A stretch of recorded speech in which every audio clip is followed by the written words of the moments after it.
जय हिंद प्यारे बच्चों। इस वीडियो में हम 6 नंबर क्वेश्चन आपके सामने लाए हुए हैं। ध्यान दीजिए क्वेश्चन में। ये क्वेश्चन भी आपका 2022 में और 16 में पूछा हुआ है। बहुत इंपॉर्टेंट क्वेश्चन है। क्वेश्चन क्या बोला जा रहा है देखिए, यहाँ ध्यान दीजिए। एक ऊर्ध्वाधर झंडा स्तंभ तथा एक 50 मीटर ऊंचे मीनार एक ही क्षैतिज तल पर स्थित है। मतलब क्या कर रहा है? कह रहा है कि एक 50 मीटर ऊंचा मीनार है। एक मीनार बना देते हैं 50 मीटर, और इसके बाद क्या कह रहा है? 50 मीटर ऊंचे मीनार एक ही क्षैतिज तल में है। और कौन सा? एक ऊर्ध्वाधर झंडा स्तंभ है। ये और है यहाँ से। ये क्या हमारा हो गया? मीनार हो गया। मीनार है जिसकी 50 मीटर दिया हुआ है ऊंचाई। 50 मीटर ऊंचा दिया हुआ है। अब देखिए आगे ध्यान दीजिए। मीनार के शिखर से स्तंभ के ऊपर, इसके शिखर से मीनार के ऊपर, ऊपर का मतलब यहाँ, और नीचे सिरे से अवनमन कोण, नीचे सिरे से अवनमन कोण, निचला सिरा से अवनमन कोण, ये जो दिया हुआ है ये कह रहा है कि 30 डिग्री और 45 डिग्री। ये 45 डिग्री दिया हुआ है और ये कितना दिया हुआ है? 30 डिग्री दिया हुआ है। यहाँ से लेकर यहाँ तक 30 डिग्री। अब देखिए यहाँ पे एक सीधा में रेखा हम खींच सकते हैं, और ये जो हमारा कोण हो जाएगा ये कितना हो जाएगा? एकांतर कोण से 30 डिग्री हो जाएगा। और ये वाला जो हो जाएगा ये कितना हो जाएगा? 45 डिग्री हो जाएगा। नाम दर्शा दीजिए कुछ भी, A B C D A. अब ध्यान दीजिए क्वेश्चन फिगर सबसे मेन था, इसमें से फिगर ही बनाना। फिगर हमारा बन गया। त्रिभुज, दो त्रिभुज इसमें से बन रहा है। दोनों में से कॉमन पार्ट कौन सा है? बीसी कॉमन पार्ट है। तो देखिए, तो ए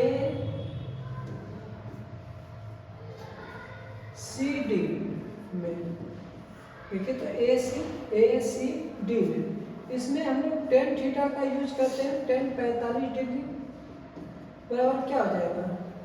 ए सी बटे सी डी। टेन 45 का मान 1 होता है, तो 1 को 1 बटे 1 लिख सकते हैं।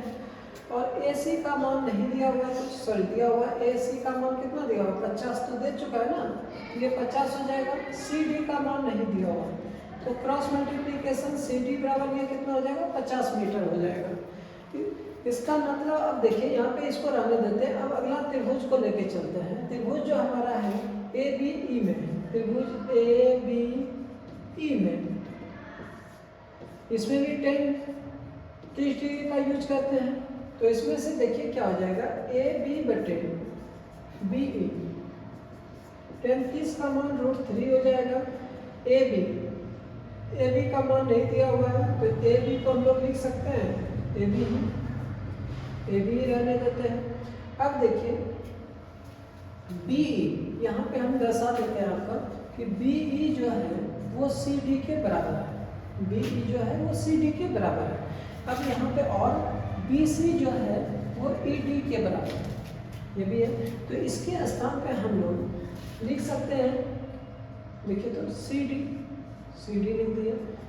अब क्रॉस मल्टीप्लीकेशन करते हैं, ये तो 1 बटे √3 रहने देते हैं, और ये ए बी हो जाएगा। और देखिए तो सी डी का मान निकला हुआ है 50। अब ए बी बराबर कितना हो जाएगा? क्रॉस मल्टीप्लीकेशन करते हैं, ए बी √3 होगा। ए बी √3 बराबर 50 हो जाएगा। और देखिए ए बी जो हो जाएगा वो कितना? 50 बटे √3 हो जाएगा। निकालना इसमें क्या है? झंडे के स्तंभ की ऊंचाई ज्ञात करना है। मतलब झंडा की ऊंचाई कितना है? ई और डी दिया हुआ है। तो ई डी यहाँ पे देखिए, ई डी जो है हमारा कहाँ पे है?